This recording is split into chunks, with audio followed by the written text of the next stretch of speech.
오늘은 조금 더 지침서 중심으로 이렇게 나누고요. 여기서 강조해야 될 내용 중심으로 함께 나누고 또한 짧지만 아주 짧은 시간에 실습을 한번 해보도록 하겠습니다. 자, 이것은 뒤에 보이는 것은 키입니다. 이 키는 바다에 떠다니는 배의 키죠. 배의 키는 누가 잡고 있나요? 키를 잡을 수 있는 최고의 권위자는 선장입니다. 배가 크든 작든 그 키에 따라 배는 움직이게 마련입니다. 우리 인생의 키는 누가 갖고 있을까요? 이 말은 내 인생의 주인은 누구일까요? 라는 질문과 같습니다. 자, 여러분들이 예수님에 대해서 아직 처음 들어보신 적도 있으시거나 아니면 아직 잘 모르신다라는 가정을 하고 여러분의 인생의 주인은 누구일까요? 내 인생의 주인은 누구일까요? 네, 그냥 아는 정보로 답을 하시면 됩니다. 내 인생의 주인은? 자, 좀 더 정확히 성경대로 답을 하십시오. 내 인생의 주인은, 제가 답을 드리겠습니다. 내 인생의 주인은 납니다. 이것이 성경의 답이에요. 신학적으로 전혀 문제가 되지 않고요. 내 인생의 주인이 절대자라고 얘기를 하면 한번 다시 재고해 보셔야 돼요. 그 이유는 무엇일까요? 우리에게 자유의지가 있어요. 어디 가서는 이 강의를 하면 갑자기 이제 생각이 많이 나요. 뭐지? 예수님, 성령님, 하나님 아닐까? 네, 조금 더 살펴보도록 하죠.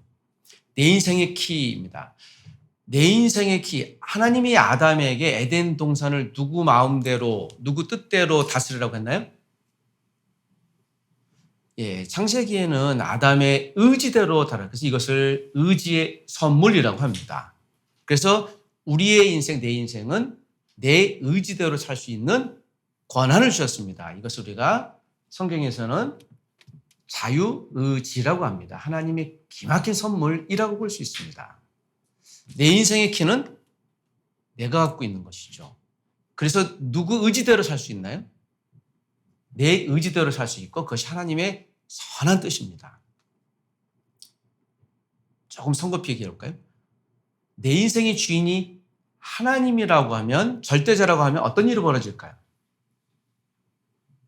자, 여기 한 가지 좀 문제가 발생이 됩니다. 자, 이제 지금은 우리가 멘토 스쿨 리더들이기 때문에 이 죄성의 문제가 이제 부딪히게 돼요. 죄의 책임을 절대자에게 돌릴 수밖에 없죠. 죄의 근거가 위로부터 오는 거예요. 그래서 이제 부딪힘이 있습니다. 그래서 내 인생의 주인이 내가 마음대로 의지대로 무언가 선택을 할 수 있었고 선과 악을 알게 하는 나무의 실과를 따먹는 것도 내 의지대로 먹었기 때문에 내가 무엇을 갖게 됩니까? 하나님과 관계가 틀어지게 되는 거죠. 이걸 불순종이라고, 이것을 이제 하마르티아라고 하는 죄라고 합니다. 죄가 들어옴으로 인해 내 인생을 내 마음대로 살더니 잘 살아지나요? 자, 이제 이때부터 우리가 누군가의 도움이 필요하고 불완전한 삶을 살게 되어지는데 이것을 우리가 죄악된 삶이라고 합니다. 그럼에도 불구하고 여전히 내 인생은 내가 의지대로 살아가야 될 필요성이 있고 여전히 하나님은 거기에 대해서 우리에게 선택의 의지를 주셨습니다. 죄의 문제를 해결하기 위하여 우리가 방법이 없으니 때로는 하나님이 구약에서는 하나님을 믿도록 은혜를 주셨고 음성을 듣도록 은혜를 주셨고 예수님이 이 땅에 오셔서 우리의 죄를 해결할 수 있는 유일한 방법으로 스스로 육신이 되어 이 땅에 오셔서 구원의 통로가 돼서 우리가 죄의 상황이 물들어 있지만 죄의 상황을 완전히 벗어날 수 있는 길을 열어주신 것이죠. 그 예수님을 여전히 구원자로 선택하는 것도 내 몫입니다. 자, 이것을 갖고 이제 우리가 전체 5주 동안에 예수가 누구인지에 관한 부분들을 내가 알고 있는 예수는 잠깐 접어두고요. 왜냐하면 곡해되고 왜곡될 확률이 굉장히 많이 있기 때문에 그냥 단순히 성경에서 얘기하는 예수 그리스도만을 전하는 것이 오늘 1:1 바이블 멘토링의 유일한 목적입니다.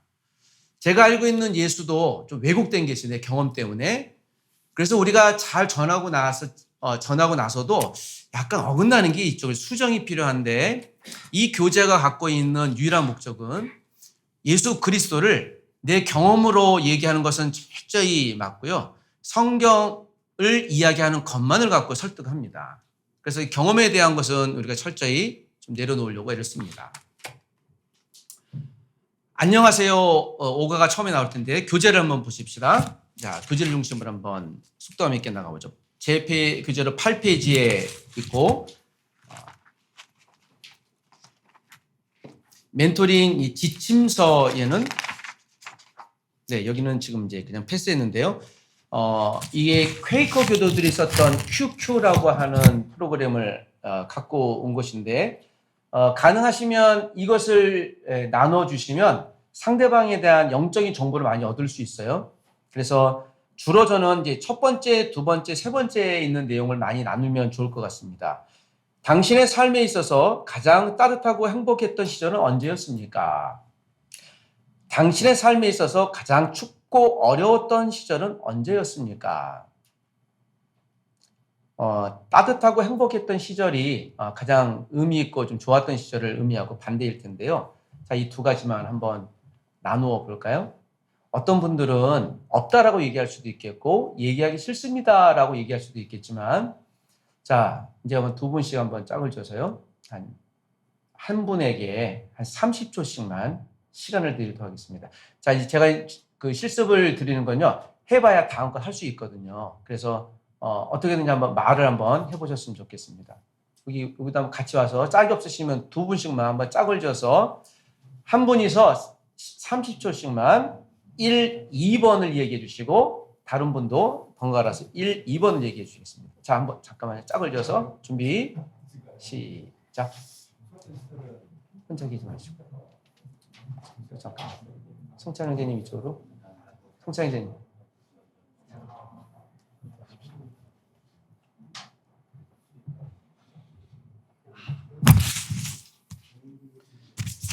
자, 가장 따뜻하고 행복했던 시절은 언제였습니까? 가장 춥고 어려웠던 시절은 언제였나요?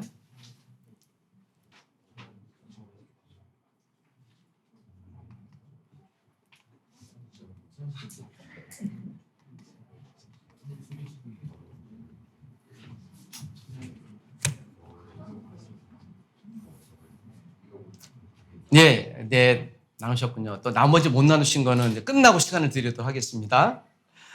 네, 저는 개인적으로 가장 따뜻하고 행복했던 시절을 얘기하면요, 이 한 포인트가 나오는데 신학대학원 입학했을 때 너무 좋았습니다.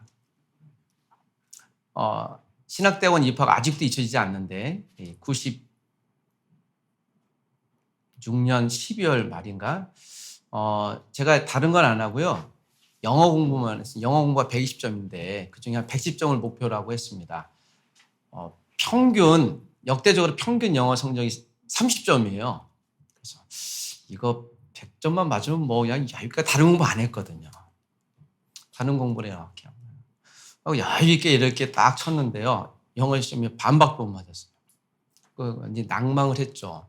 1년 재수를 해야 되나? 제 사전에 재수가 없는데 열심히 막 어떻게 할까? 이게 다른 학생보다 이제 조금 높긴 하지만 막 긴장해 갖고 있는데요.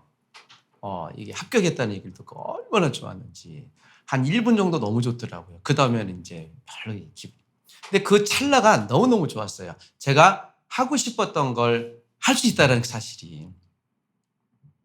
가장 춥고 어려웠던 시절은 언제였습니까? 저는 개인적으로 그 운전면허를 4년 6개월 만에 땄거든요. 그리고 운전면허를 너무 오랫동안 하다 보니 이게 싫은 거예요. 그래서 운전면허 생각하면 짜증이 나요. 1998년 8월 12일 오후 4시 50분에 제가 도보면허 시험장에서 시험을 봤는데요. 왼쪽 코스에서 봤어요. 오른쪽 코스는 자동차가 안 좋아서 바꾸자고 해서 이 친구는 떨어지고 제가 그렇게 좀 약간 비열한데 지금 생각해 보니까 얼마나 그때 긴장했던지 그 순간을 제가 아직도 잊을 수 없습니다. 이번 떨어지면 어떡하지? 여러분 제가 지금 제 이야기를 잠깐 나눠드렸는데 누군가에게는 요 그냥 단순한 사건일 수 있는데 그가 그 인생에 어떤 포인트가 되는 거예요. 이분은 이런 삶이 영향이 됐구나라고 정보를 얻을 수 있는 것이죠. 가능하면 6가지를 나누시면 좋습니다. 대신에 개인적으로 좀 정보를 이야기하지 않으려는 분들도 있으니까 오픈하는 정도에서 여러분들이 나누시면 좋을 것 같습니다. 예수님을 영접한 경우는 언제인가요? 인생의 비전이 있다면 어떤 비전을 품고 계십니까? 1대1 멘토링을 받는 소감은 어떠합니까?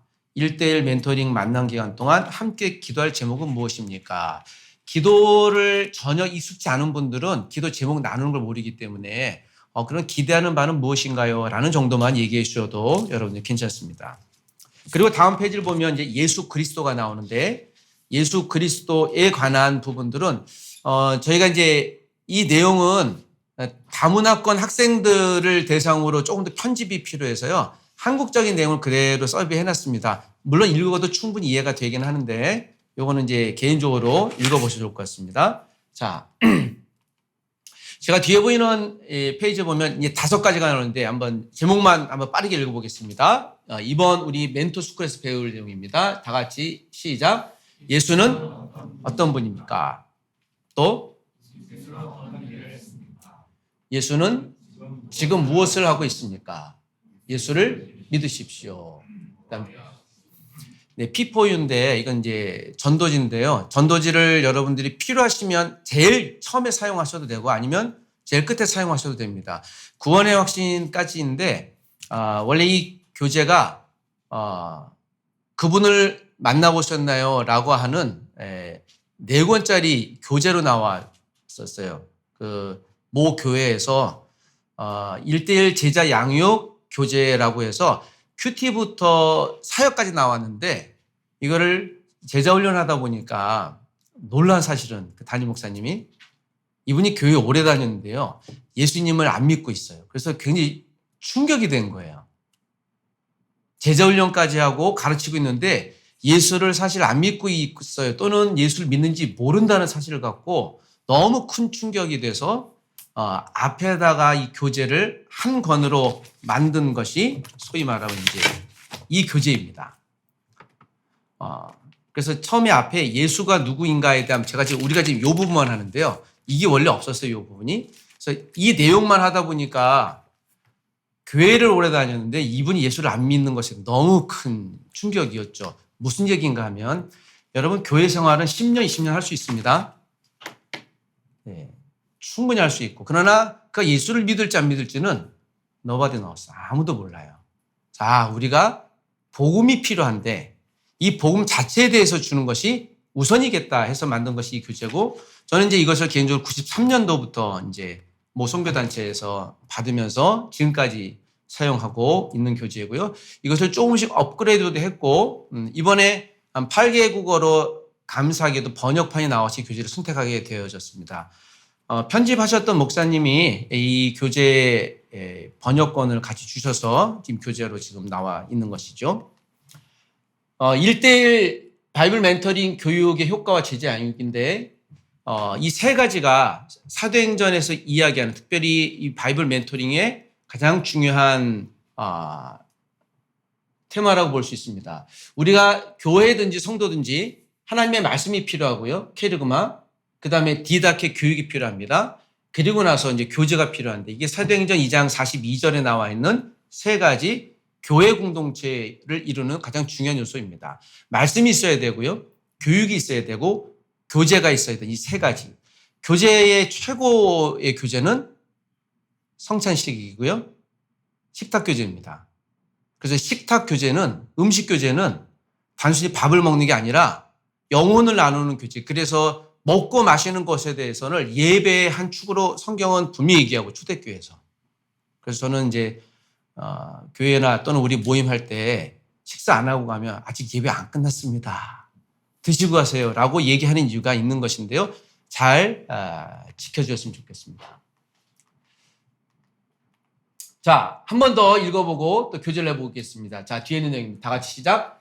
내 아들아, 그러므로 내가 그리스도 예수 안에 있는 은혜 속에서 강하고 또 내가 많은 증인 앞에서 내게 들은 바를 충성된 사람들에게 부탁하라. 저희가 또 다른 사람들을 가르칠 수 있으리라. 한 사람이 여러분 이제 교제를 갖고요. 이제 6개월만 합니다. 내가 누군가를 데리고 이 교제를 1대 바이블 멘토링을 멘토스쿨을 6개월만 했어요. 한 사람을. 또 이 사람이 또 다른 멘티를 데리고 이 교재를 사용했습니다. 계산기로 계산해 보니까 5년 뒤에 약 1024명을 내가 한 사람이 할 수 있다. 숫자적으로 뭐 굳이 얘기한다면 굉장히 놀라운 효과라고 볼 수 있죠. 무슨 이야기인가 하면 우리가 복음을 전할 때 열심만 낼 수 있다면 5년 동안 열심만 낼 수 있다면 한 학기에 한 명씩만 이렇게 열심을 낼 수 있다면 1024명이 5년 뒤에 나올 수 있다라고 하는 것이죠. 그만큼 복음을 우리가 열정적으로 전도하고 또 나눌 수 있는 게 필요하다라는 숫자적인 이야기입니다. 자, 오늘 이제 내용 가운데 뒤에 보이는 내용을 중심으로 예수님은 어떤 분입니까에 대한 교재 내용을 살펴보겠습니다.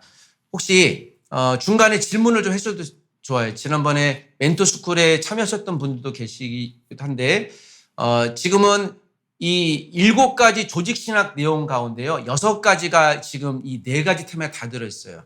서론, 신론, 인간론, 구원론, 또 종말론, 교회론까지 들어있기 때문에 그리고 이 내용이 결코 신학적으로 가볍지 않아요. 어려운 게 아니라 정말 중요한 내용들이 이분이 의도적으로 저자가 분명히 넣은 것은 맞는 것 같아요.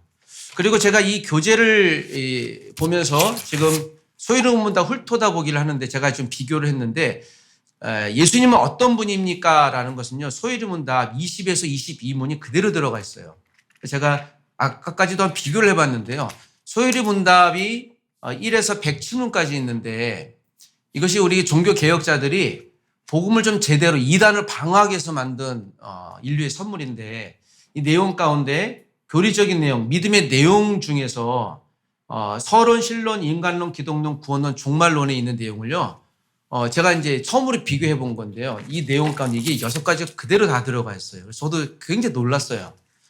그냥 이게 신학적으로 결코 작지 않다라는 것에 대해서 한번 저도 이제 확인했고 가능하다면 또 여러분들이 더불어서 소요리 문답에 관심 있으신 분들은 이 멘토스쿨 교재하고도 같이 보는 것도 굉장히 유익될 것 같다는 생각이 듭니다.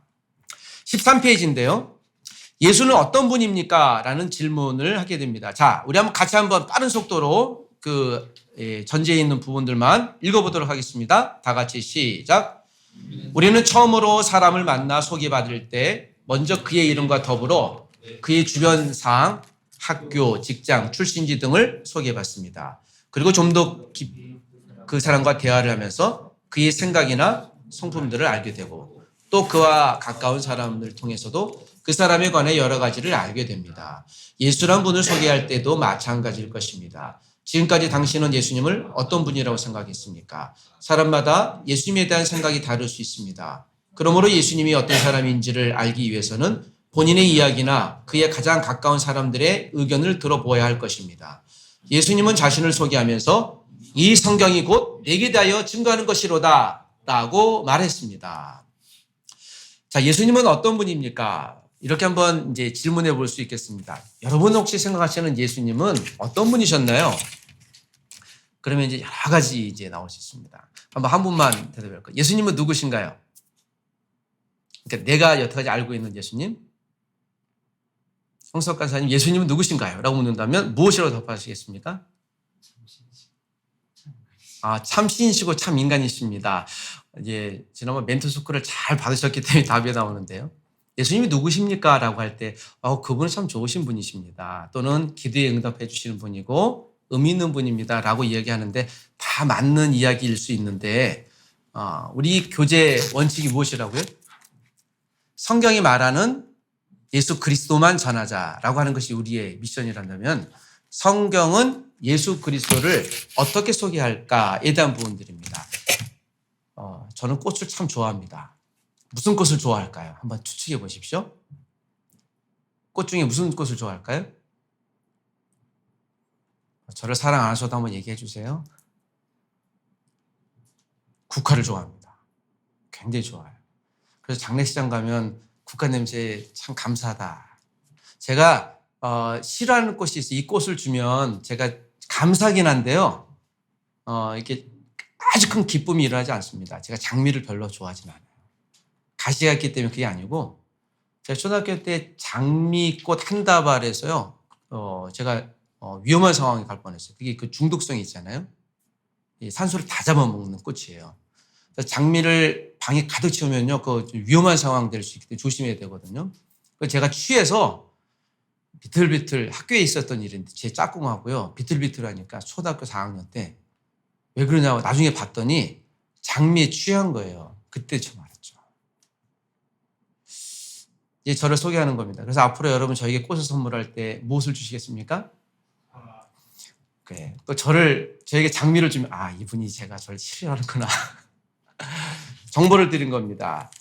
마치 내가 원하는 것을 누구에게 주면 그 선물이 될 수도 있고 안 될 수도 있는데, 그가 원하는 것을 정확히 물어보고 주면 그가 기뻐할 수 있는 것처럼 예수님이 누구인가에 대해서 물어보는데요, 정확히 알려면 누구에게 물어보는 것이 정확할까요?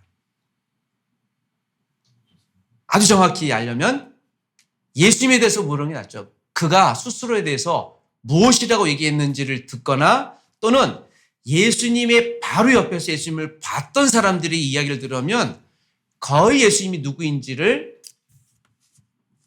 틀리지 않게 이야기할 수 있을 겁니다. 내가 아는 지식적인 예수님을 일단 또 내려두고요. 그러면 성경은 예수님에 관해서 스스로가 무엇이라고 얘기했는지와 바로 주변에 있었던 사람, 예수님을 봤던 사람이 예수님을 무엇이라고 얘기하는지만 이야기하는 것이 오늘 이 교재 1과의 주요 목적입니다. 문제를 읽고 그 밑에 있는 성경을 쭉 읽어 가보도록 하겠습니다. 자, 1번 다 같이 읽어보겠습니다. 시작. 예수님의 국적, 출생지 및 성장지를 각각 찾아보십시오. 마태복음 2장 1절 23절입니다. 다 같이 시작. 헤롯 왕 때에 예수께서 유대 베들레헴에서 나심에 동방으로부터 박사들이 예루살렘에 이르러 말하되 나사렛이란 동네에 가서 사니 이는 선지자로 하신 말씀에 나사렛이라 치가니라 하심을 이루려 함이라. 자, 여기서 예수님의 국적, 출생지, 성장지는 각각 어디일까요? 국적은 유대, 그렇죠. 유다라고 하고 맞습니다. 이스라엘, 그래도 틀린 말 아닙니다. 근데 그냥 성경들이 유대. 그리고 출생지는요? 베들레헴에서 하셨습니다. 성장지는 나사렛이라는 동네에서 성장하신 것 같습니다. 아니요, 맞죠? 그건 제 생각이 아니라 성경이 이렇게 얘기하고 있습니다. 자, 이 사실만 한번 또 생각해보고 2번 같이 읽어보겠습니다. 시작. 예수님의 어린 시절은 어떠했습니까? 누가복음 2장 52절입니다. 다 같이 시작.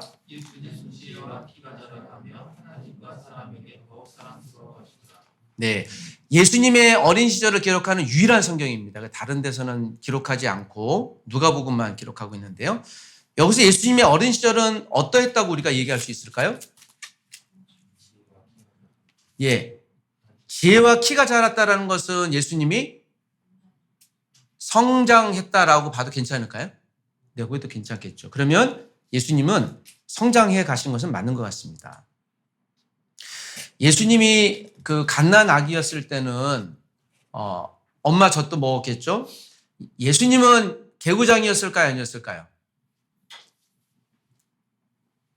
어거스틴은 그래서 이 고민도 했습니다. 자신이 그 죄에 대해서 회개하면서 자신이 갓난아기 의식이 없을 때 엄마 젖을 깨물어서 엄마를 괴롭힌 것까지도 자기가 회개한다고 그랬습니다. 그러니까 죄성에 대해서 그렇게까지 얘기를 했죠. 이것을 빗대어 보면 예수님은 어린 시절은 우리 장난치다가 사고도 많이 치잖아요. 예, 저는 저만 아는 이렇게 사고 친 것도 많아요. 얘기도 안 하지만 이걸 이제 어린 시절이지만 이제 죄를 지은 거죠. 예수님은 어린 시절에 죄가 없이 자라셨을까요? 예수님도 어린 시절에 장난꾸러기 있고 지나가는 사람 괴롭히기도 하고 그랬겠지. 자, 여기서 이제 예수님의 신성과 이성이 부딪히는데 예수님은 완벽한 인간, 완벽한 신이기 때문에 예수님은 죄에 대해서 경험해 본 적이 없습니다. 그래서 인간과는 다른 거죠, 우리가 보편적으로. 이 성경 구절은 예수님의 어린 시절에 대해서 유일하게 이야기하는 구절이긴 하지만 예수님의 전생에 걸쳐서 예수님은 한 번도 죄를 경험해 보시지 않았습니다. 그러므로 예수님은 죄에 대해서 완전 무결하신 분이라고 얘기할 수 있는데요. 이 내용은 조금 이따가 다시 한번 변증을 하도록 하겠습니다. 자, 좋습니다. 예수님 어린 시절을 이러했다고 합니다. 3번 같이 읽어보겠습니다. 다음 성경에서 예수님이 어떻게 묘사되는지 살펴보십시오. 자, 마태복음 4장 2절 시작. 40일을 밤낮으로 금식한 후에 주십니다. 요한복음 4장 6절. 거기 또 야곱의 우물이 있더라. 예수께서 길 가시다가 피곤하여 우물 곁에 그대로 앉으시니 때가 6시쯤 되어. 마가복음 4장 38절. 예수께서 그 고물에서 베개를 메고 죽으시더니 제자들이 깨우며 이르되 선생님이여 우리가 죽게 된 것을 돌보지 아니하시나이까. 요한복음 11장 35절. 눈물을 흘리셨다. 여기 공통점이 하나 있습니다. 무엇일까요? 예수님이 40일 동안 금식하시니 굶주리셨다, 배고프셨다라는 것이죠. 여러분 며칠 정도 금식해 보셨나요? 혹시 하루, 일주일, 40일 그러면 우리가 자연적으로 굶주리겠죠. 배고프겠죠. 예수님이 그렇게 반응 보이셨습니다. 예수님이 요한복음 4장 6절에 보면 길 가시다 피곤하셨다. 또 주무셨다. 그리고 눈물을 흘리셨다. 여기에서 느낄 수 있는 예수님의 모습은 어떤 모습일까요? 그래도 예수님은 예수님인데 뭘 안 드셨다고 또 배고프고 그러실까? 뭐 피곤하다고 주무시고 그러시지? 뭘 또 이렇게 또 슬프다고 우시고 그러시 남자가 찔찔 맞게. 에이, 예수님인데. 그게 아니라 예수님도 누가 같다? 우리와 같다. 이제 소위르문답에 나오는 내용이에요. 예수님이 완벽한 인간이지만 신이시지만 인간의 모습을 갖고 완벽히 그래서 우리의 모습을 체휼한다고 하는데요. 우리가 지금 현재 느끼고 있는 고통, 느낌 뭐 이런 것들을 예수님이 이렇게 그럴 거야가 아니라 실제로 경험하면서 느끼기 때문에 예수님의 이름으로 기도할 때 그분이 우리의 고통 고민을 알고 수납하신다라는 말씀인 것이죠. 그럼 히브리서 4장 15절을 읽어보겠습니다. 밑에 다 같이 시작. 우리에게 있는 대장은 우리 연약함을 동정하지 못하실 리가 아니요 모든 일에 우리가 똑같이 시험을 받으신 이로되. 자, 이제 차이점이 나옵니다. 예수님은 어떤 면에서 우리 인간과 같습니까? 이 말씀이 의한다면 우리가 똑같이 시험을 받으셨습니다. 그러면 예수님은 어떤 면에서 우리가 다릅니까? 이 말씀이 의한다면 바로 이제 이게 결정적인 것이죠. 죄는 없으십니다. 자, 여기까지 한번 정리해보죠. 이제 아주 중요한 정리인데, 예수님에 대해서 예수님의 가까이 있는 사람들에 관한 이야기를 우리가 실제로 들어봤습니다. 자, 이것을 그냥 한 문장으로 정리해 보겠습니다. 예수님은 누구일까요? 라는 질문을 듣는다면 그냥 우리가 지금 성경을 읽어보고 배운 바에 의하면 한 문장으로 정리해 보면 예수님은 어떤 분이라고 얘기할 수 있을까요? 인간이시다. 예수님은 인간이시다. 이렇게 정리해도 괜찮을까요? 네. 제 정리가 아니라 이 본문을 정리해 주신 분이 이렇게 정리해서 이거 맞구나. 최소 여기까지 하면. 자, 그런데 그 인간인데요. 예수님은 무엇이 없습니까? 죄가 없습니다. 자, 이것이 이제 우리와 다른 점. 우리와 똑같은 인간이시지만 우리와 다른 결정적인 분이 죄를 경험해 보지 않으셨다라는 것입니다. 자, 여기에 그 4번에다가 여러분 교재에다가 옆에다가 예수님은 인간이시다. 이 전제를 한번 문장을 써봐 주시면 좋을 것 같습니다. 나중에 멘티하고 이야기할 때요. 이 부분들을 강조하시는 게 오늘 네 번째가 질문의 핵심입니다. 자, 다섯 번째 질문 한번 같이 읽어보겠습니다. 시작. 이상과 같은 증언을 토대로 사람들은 예수님을 위대한 성인이라고 말하기도 하고 종교의 창시자 내지는 예언자라고 생각하기도 합니다. 충분히 생각할 수 있습니다. 그런데 정작 본인의 입에서는 또 다른 말이 나왔습니다. 자, 요한복음 10장 30절에서 예수님은 자신을 어떻게 묘사했나요? 자, 같이 읽어보겠습니다. 나와 아버지는, 자, 이제 예수님이 스스로 얘기하시는 거예요. 지금부터는 본인이 누구신지. 나와 아버지는 하나다. 여기서 아버지는 하나님을 의미하는 것이죠. 그리고 예수님은 스스로 누구라고 얘기하는 겁니까? 이거 진짜일까요? 이 말씀을요, 예수님 당시 주변의 사람들에게 얘기했어요.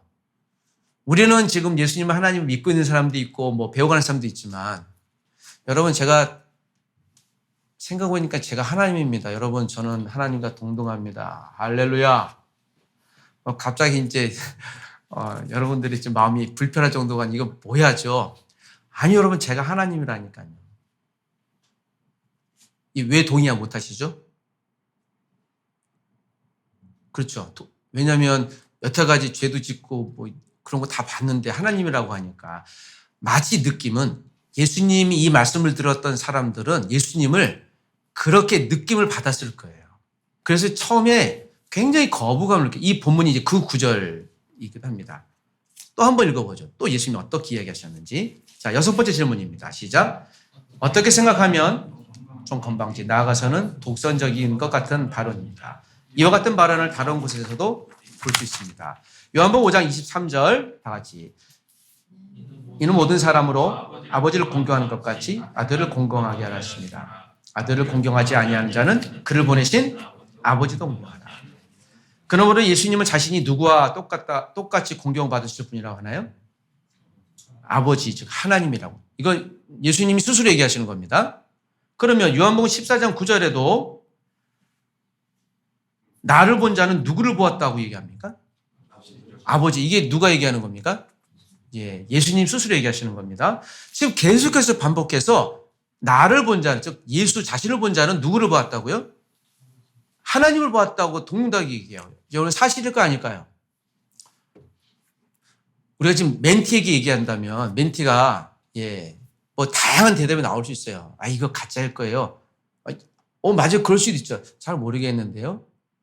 그건 멘티 당신 생각이고 중요한 건 성경이 예수님이 지금 무엇이라고 얘기하는지를 우리가 전달하는 게 중요하다고 그랬으니 일단 이 사실만 우리가 알려주는 것을 하십시다. 그래서 7번째 질문이 중요한 것 같아요. 다 같이 시작. 본인의 말도 중요하지만 곁에 있었던 사람들의 증언 또한 본인의 말 못지않게 가치가 있습니다. 곁에서 있던 예수님을 본 사람은 그를 누구라고 생각했습니까? 자, 여기서 이제 지침서에 나와 있는데 각각 질문에 직업군이 나와 있습니다. 이 직업군이 중요한데요. 마태복음 14장 33절 다 같이 시작. 배에 있는 사람들이 예수께 절하며 이르되 진실로 하나님의 아들이로소이다. 마태복음 27장 54절도 백부장과 및 함께 예수를 지키던 자들이 지진과 그 일어난 일들을 보고 심히 두려워하여 이르되 이는 진실로 하나님의 아들이었도다 하더라. 요한복음 2장 28절 도마가 대답하여 이르되 나의 주님이시요 나의 하나님이시다. 마태복음 14장 33절에는요 예수님의 제자들이에요. 같이 있던 제자들이 예수님을 누구라고 했나요? 하나님의 아들이랍니다. 마태복음 27장 54절에 나오는 사람은 누구일까요? 이 고백한 사람은 백부장이라는 사람인데요. 이건 로마 사람이에요. 하나님 안 믿는 사람이에요. 그가 예수님을 보고 그는 정말 하나님의 아들이네요 라고 얘기했답니다. 요한복음 20장 28절에 도마는요 굉장히 의심이 많아서 예수님을 따랐던 제자지만 하여튼 의심의 최고봉인 사람이에요. 예수님을 구주를 안 믿었어요. 그가 누구라고 했는가 하면 나의 주며 하나님이라고 고백했답니다. 각각 다른 부류의 사람인데요. 예수님을 누구라고 고백합니까?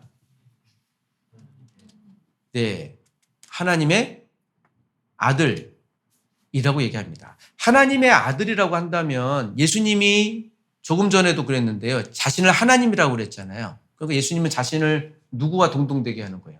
하나님, 신이라고 하는 거죠. 또 예수님의 가까이 있는 사람도 그를 하나님의 아들을 얘기했습니다. 자, 여기까지가 이게요. 소위의 문답 4, 5, 6번과 똑같아요. 제가 이 저자가 분명 소위의 문답을 분명 참고했을 것이다 생각이 돼요. 거기에서 예수님의 신성과 인성이 나오는데 자, 여기까지 이걸 한 문장으로 또 정리해 보십시다. 지금 이제 5번부터 그냥 읽었던 7번까지를 예수님은 누구인지 한 문장으로 정리한다면 예수님은 하나님이시다 또는 예수님은 신이시다 이렇게 문장으로 정리해도 괜찮을까요? 그러면 아까 우리가 1에서 4번까지 예수님은 인간이시다라는 것과 예수님은 하나님이시다라는 걸 한 문장으로 만들면 예수님은 인간이시고 하나님이시다 또는 신이시다라고 얘기해도 괜찮을까요? 그냥 성경적인 내용을 갖고 우리가 문장을 만들어 본 거예요. 자, 그리고 사실 이 첫 번째 이 문장을 만드는 게요. 나머지 두 번째, 세 번째, 네 번째를 가게 하는 굉장히 중요한 단서가 돼요. 그리고 1대1 바이블 멘토링에 예수님이 누구이신지, 그가 정말 하나님이시고 근데 인간이신데 죄가 없었다, 이건 나와 전혀 다른 거거든요.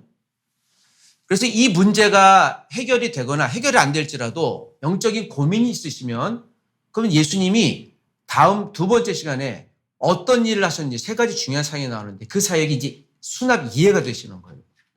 그래서 이것이 굉장히 중요한 내용이라고 볼 수 있습니다. 여덟 번째 질문을 같이 읽어보고 정리해보죠.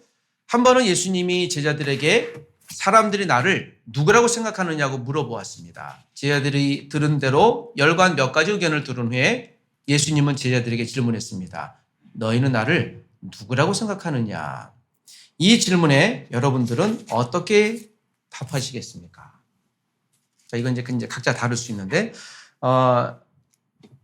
그 지침서 4페이지 보면 제가 갖고 있는 것으로, 그래서 제가 이제 파란색 글씨로 컬러로 해놨는데 박스 쳐놓은 거, 이 일과의 가장 중요한 내용이기도 합니다. 예수님은 좀 더 강조해서요, 참 인간이시고 참 하나님이시다. 이것이 오늘 본문의 첫 번째 만남의 중요한 질문이라고 할 수 있습니다. 자, 한번 정리해 보겠습니다. 자, 제가 여러분 이제 멘티입니다. 여러분 멘토고요. 예수님은 누구신가요? 네. 우리가 이제 알고 있는 예수 말고 성경이 알고 있는 예수만 사실 우리가 이제 정보를 제공한 것이죠. 두 번째 만남. 예수는 어떤 일을 하셨습니까? 이제 아마 이제 여기서부터는 많이 이제 지난번에도 해보셨던 분들도 계셔서 내용을 우리가 보신다면 쉽게 알 수 있을 것 같은데, 두 번째 만남은 예수님의, 자, 위에다 한번 써보시면 되겠습니다. 이건 예수님의 이력서에 관한 부분들이에요. 이력서. 그래서 예수님이 과연 신이고 인간이신데 예수님이 하신 일은 무엇일까? 그냥 우리가 알고 있는 지식만 한번 여쭤보겠습니다. 단순히 예수님이 하신 일 가운데 가장 위대한 일은 무엇일까요? 이렇게 여러분들 질문하면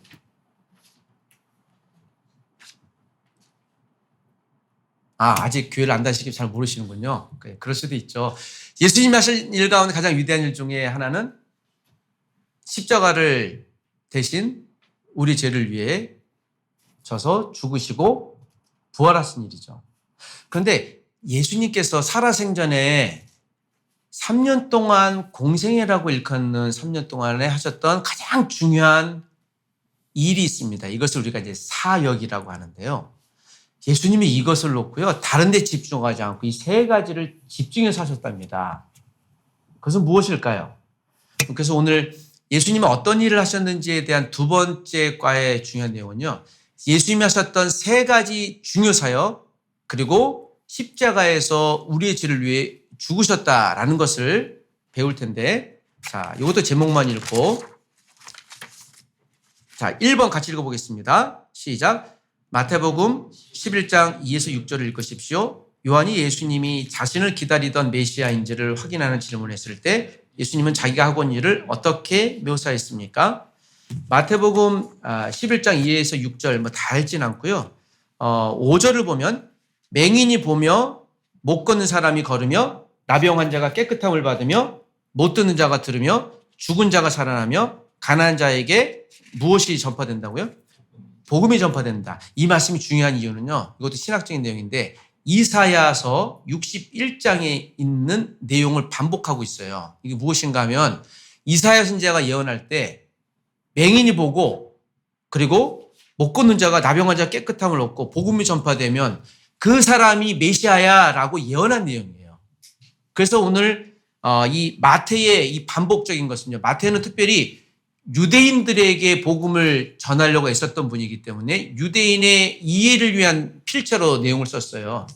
그래서 지금 예수가 이사야 선지자가 예언했던 바로 그분인데 그분이 소경도 고치고 안진병이도 일으키고 복음도 전파하고 지금 보잖아. 그분은 메시아야라는 것을 설득하고 있는 것이죠. 그래서 이것은 이제 이사야에 대한 반복이라고 얘기할 수 있을 것 같습니다. 그리고 예수님이 이처럼 이런 기적을 일으키셨다라는 것을 단순히 기적만 하지 말고 구약에서 예언하신 분이다라는 것을 우리 멘토들은 좀 보강해서 이해해 주시면 좋을 것 같습니다. 여러분들은 혹시 기도하면, 예수 믿는 사람들이 기도하면 우리도 이와 같은 일을 할 수 있을까요?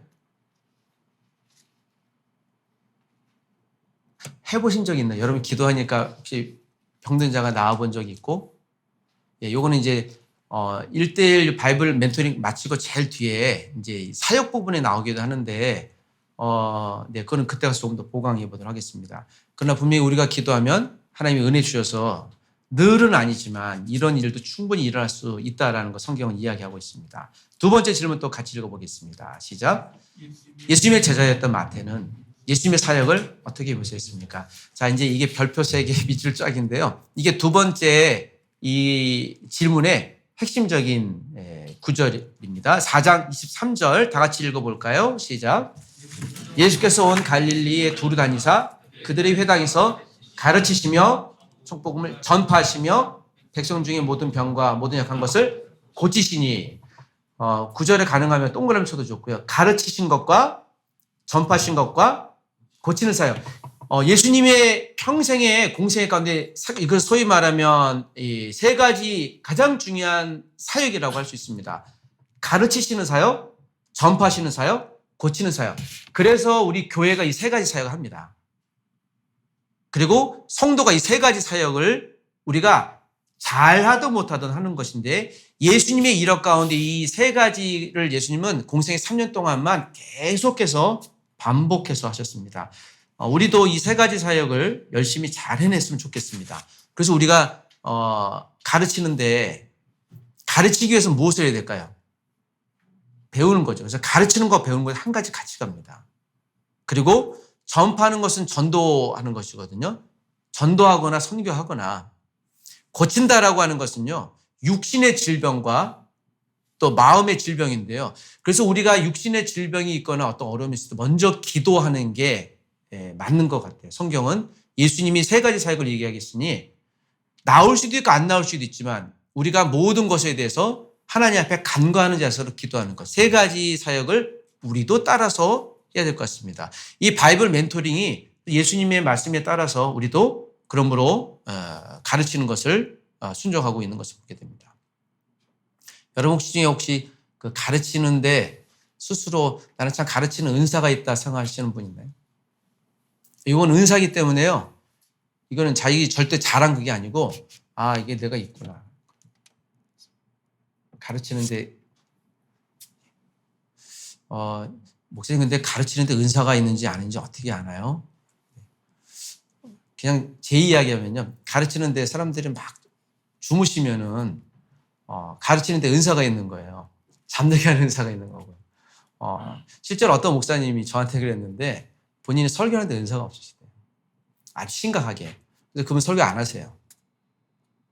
자기가 행정에 탤런트가 있다고 보셔서 본인은 물론 목회자 될 때 당연히 설교해야 될 의무가 있는데 본인은 이제 그것을 아예 접으시고 교회 행정으로만 부르심이 있다고 해서 그것을 하시면서 저분은 스스로 그럴 수도 있겠다라는 생각을 해봤습니다.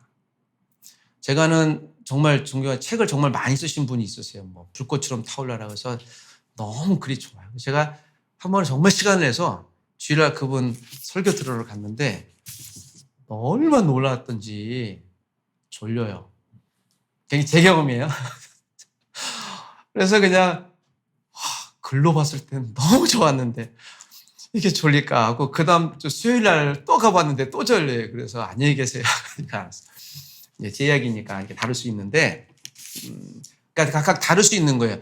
설교를 정말 잘하는 게 은사일 수도 있고, 물론 이제 듣는 사람 반응은 제가 차치하고 수생각하기에 글을 잘 쓰시는 분이 있고, 또 여러 가지 다른 상황까지 잘할 수 있는 이런 은사들에 대해서 우리가 한번 더 잘 생각해 보시면 될 텐데, 예수님의 세 가지 사역은요, 우리가 해야 되는데, 제가 하고 싶은 이야기는 저는 그래서 잘 못 가르치는데요.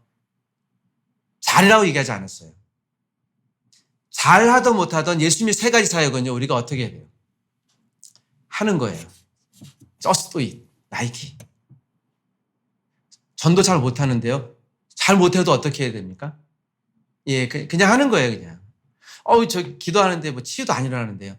일어나도 안 일어나도 우리가 하는 거예요. 그래서 이 세 가지 사역을 예수님도 하셨기 때문에 우리도 잘하고 못하고에 관계없이 순종하면서 따라가는 것. 이것이 이제 예수님의 세 가지 사역이라고 볼 수 있습니다. 3대 사역입니다. 잘 기억해 주셨으면 좋겠습니다. 세 번째 질문 같이 읽어보겠습니다. 예수님은 생애 중에 어떤 사람들과 함께 지냈습니까? 마가복음 2장 15절입니다. 시작.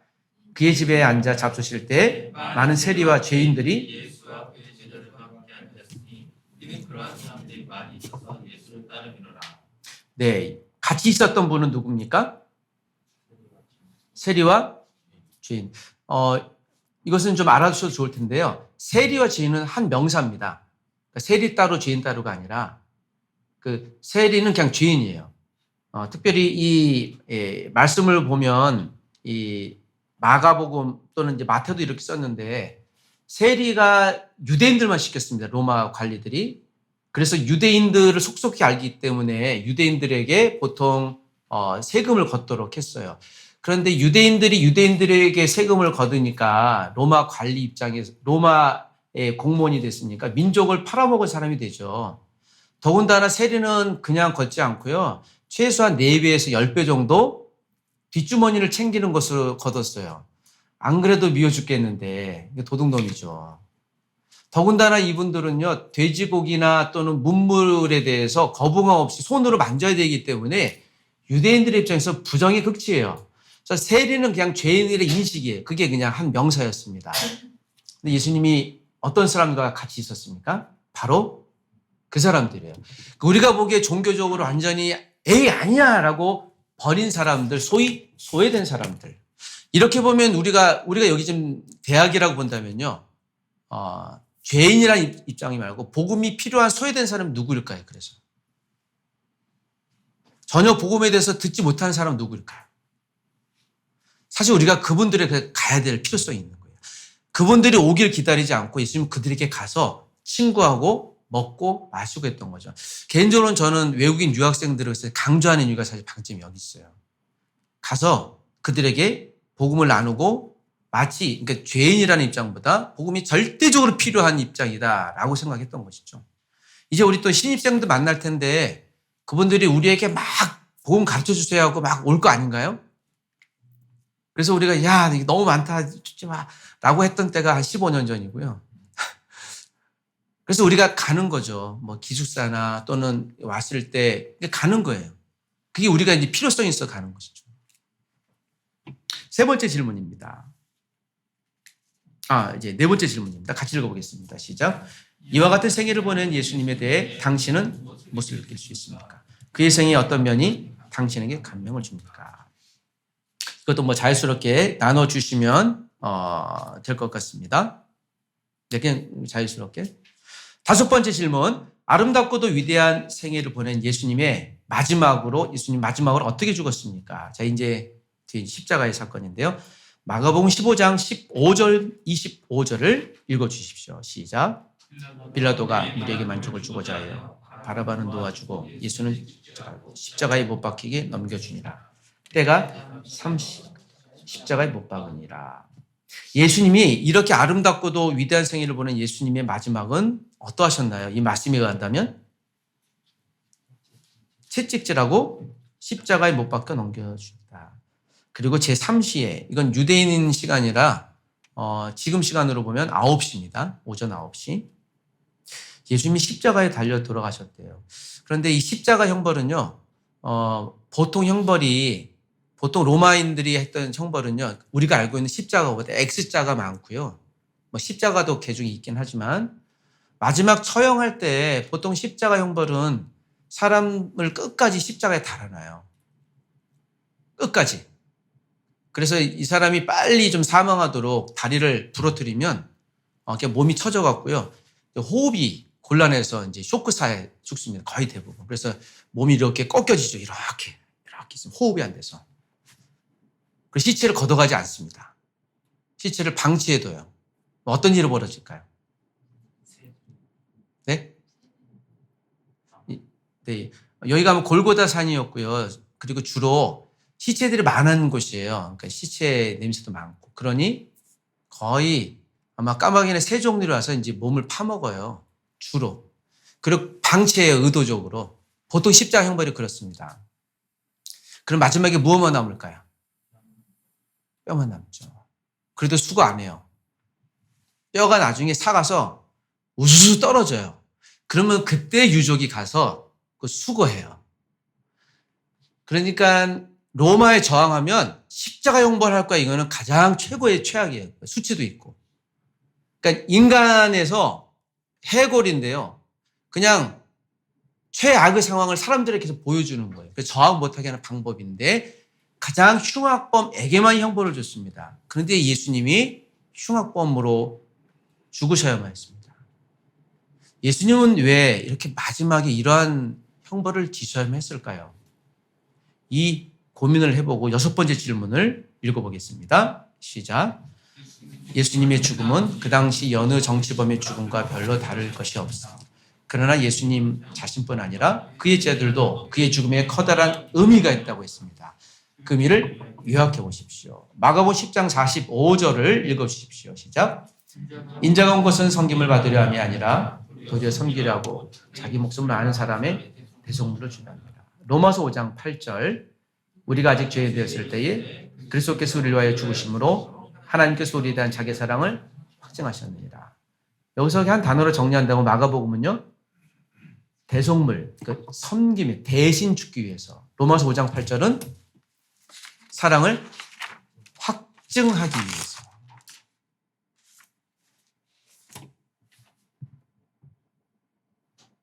일곱 번째 질문을 같이 읽어보겠습니다.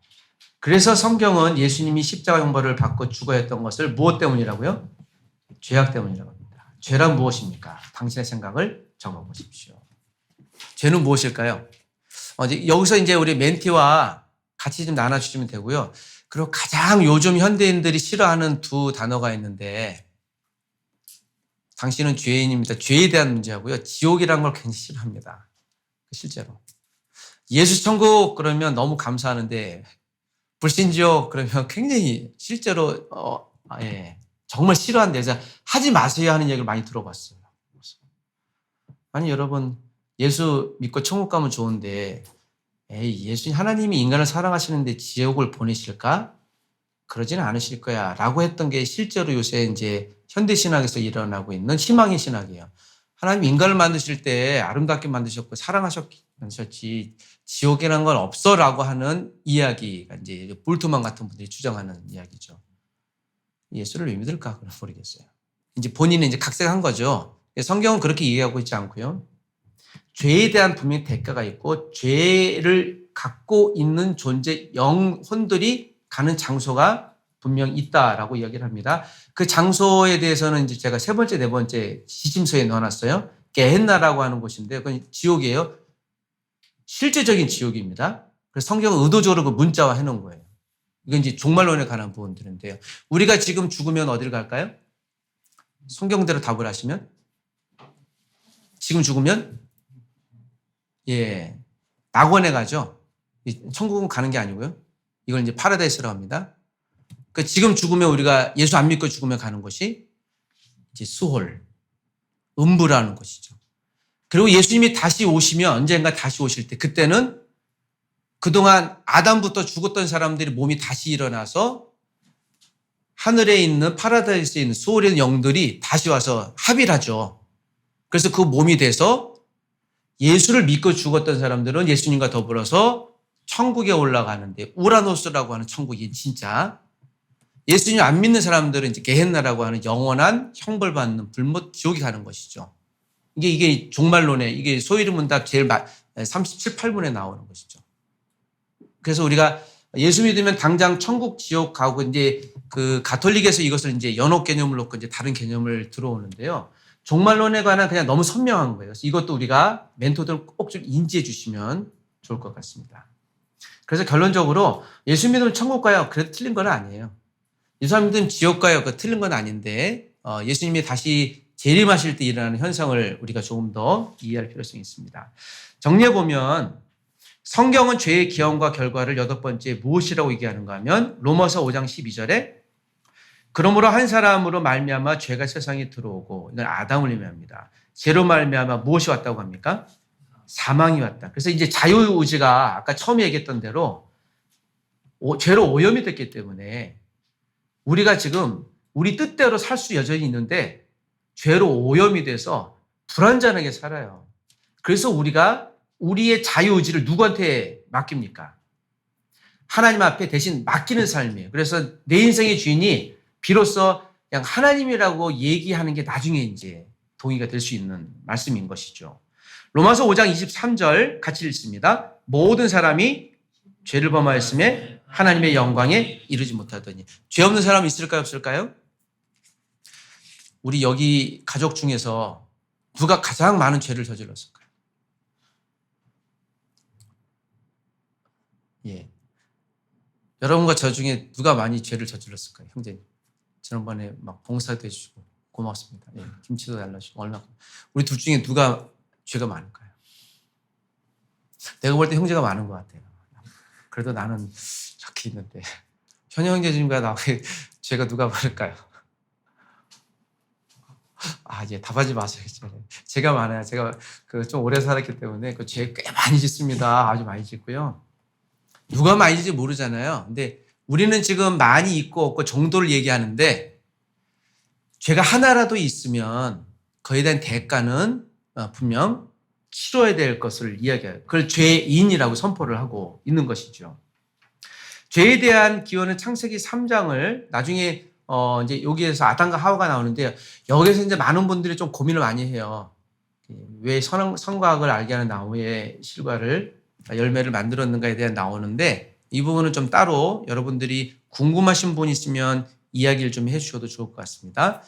자, 오늘 이제 종착역이 다가가는데요. 9번째 질문 다 같이 읽어보겠습니다. 예수님이 십자가에서 피 흘려 죽으심으로 사람의 죄의 문제를 해결했습니다. 이 죄에 당신의 죄도 포함됩니까? 이제 조금 부담스러워 할 수 있는 부분들인데 그래도 괜찮아요. 이미 우리가 다 공통된 게 죄인이라고 얘기했으니까. 여기에 우리의 죄도 포함될까요? 예. 그러면 이 외에 십자가의 피로 이 세상에 어떤 혜택이 베풀어졌을까요? 에베소 2장 13, 14절 다 같이 시작. 이제는 전에 멀리 있던 너희가 그리스도 예수 안에서 그리스도의 피로 가까워졌느니라. 그는 우리의 화평이신지라 둘로 하나를 만드사 원수된 것 곧 중간에 막힌 담을 자기 육체로 허시고. 골로새서 1장 20절도 같이 읽습니다. 그의 십자가의 피로 화평을 이루사 만물 곧 땅에 있는 것들이나 하늘에 있는 것들이 그로 말미암아 자기와 화목하게 되기를 기뻐하십니다. 이 두 가지는요, 에베소서와 골로새서는 인간의 문제뿐만 아니라 자연의 문제도 하나님이 해결해 주신다라고 하는 것을 지금 강조하고 있는 것이죠. 아니, 예수님의 보혈이, 예수님의 피가 무슨 자연도 회복시키시나요? 그런가요? 이것은 좀 확장 개념이 필요한데요. 인간이 자꾸 죄를 지으려고 하다 보니까 자연을 어떻게 하나요? 방치해. 그래서 제가 이제 기훈실에서 제가 시민운동 하는 이유 중에 하나가 그런 거죠. 저희 운동하는 것 중에 하나가 자발적 불편 운동 하잖아요. 그리고 하나님이 지으신 아름다운 세계, 그리고 플라스틱 사용하지 말자, 일회용 사용하지 말자 계속 강조를 하는 이유죠. 그리스도인들이 주님의 은혜로 보혈로 우리가 회복이 되면 하나님이신 만물도 보호하려는 경향성을 자꾸 보이는 것이죠. 그리고 서로의 관계를 이으려고 하는 것이죠. 이 땅의 문제도 해결될 수 있다는 것이죠. 그래서 이제 여기서 확장해 보면 남한과 북한이 통일되려면 누가 노력해야 됩니까? 누구의 은혜로 될 수 있을까요? 남과 북의 리더가 같이 악수하면 통일이 될 수 있나요? 그렇게 될 수 있고. 그래서 우리가 필요한 게 여기서 기도가 필요한 거죠. 남과 북이 하나 될 수 있는. 이걸 우리가 이제 중보기도 또 도고기도라고 하는데요. 우리 예를 들면 대학을 보면 약 한 1,800명 정도의 신입생이 들어올 텐데요. 주님, 그들이 다 우리가 예수 믿었으면 좋겠습니다 라고 기도하는데 그럴 수도 있고 안 그럴 수도 있지만 왜 기도하나요? 만나지도 않았는데. 그게 바로 이제 이 확장 개념 속에서 그들을 위한 준비 또는 그들의 마음을 하나님 우리에게 주십시오라고 하는 하나님과 그들 사이에 하나가 되시 우리가 미리 도고 중보하는 거죠. 그래서 우리가 이런 개념을 쓰면 우리에 속한 모든 것을 일상, 또 환경이나 사람이나 영혼이나 관계없이 기도하는 이유가 여기 있는 것입니다. 자, 그래서 10번째 질문. 예수님의 죽음은 개인의 죄뿐 아니라 현재의 사회가 안고 있는 문제도 해결할 가능성을 충분히 주시고 십자가가 해결할 수 있는 모든 해결할 수 없는 문제는 없다라고 얘기해도 맞습니다. 자, 이것이 오늘 이제 본문이 말씀하고 있는 바입니다. 여기서 우리가 알 수 있는 두 번째 질문, 예수님의 이력서를 배웠는데요. 자, 예수님이 행하셨던 세 가지 중요 사역을 꼭 기억해 주십시오. 예수님은 어떤 일을 하셨나요? 라고 질문한다면 가르치고 전파하시고 치유하셨고 우리를 위해 십자가에 죽으셨습니다. 자, 이것이 이제 두 번째 질문의 핵심 내용입니다. 자, 여기까지가 이제 내용인데 제가 그 지침서에 있는 내용은 특별히 이제 파란색 글씨로 써진 내용은 좀 신학적인 내용을 가미했기 때문에 지금 우리가 계속 하면서요 한 가지만 굉장히 반복했습니다. 무엇인가요? 계속 성경만 읽었습니다. 예, 제가 좀 약간의 좀 다른 이야기도 이해를 돕게 했지만, 그래서 1:1 바이블 멘토링 할 때, 제가 한 170여 명 정도를 이제 이 교재 갖고 했어요, 실제로. 끝까지 했는데, 그 중에 굉장히 많은 분들이 이 예수를 믿고 또 재사용하긴 했는데, 다시 이 교재를 재사용할 확률은요, 제가 이제 부족하지만 논문을 썼어요. 2008년에. 제 임상을 갖고 93년부터 했던 거를 약 한 46%가 이거 교재를 그대로 사용하고 있었어요. 2009년까지. 저는 굉장히 놀라운 퍼센테이지로 봤거든요. 이게 당장 할 수도 있고 안 할 수도 있고, 뭐 한 형제는 저희 광림교회에서 아주 어마어마하게 이제 이걸 도입해서 교회 전체 7만 명이 이거 다 한번 하는 일도 있었고, 그래서 감사하긴 한데 최소한 반 이상은 우리가 배운 대로 하고 있다라는 것이죠. 당장 그럴 수도 있고 그렇지 않을 수도 있지만 오늘 우리가 나눈 내용들 가운데 그냥 성경에 있는 내용만 그대로 알려줘서 감사하고요.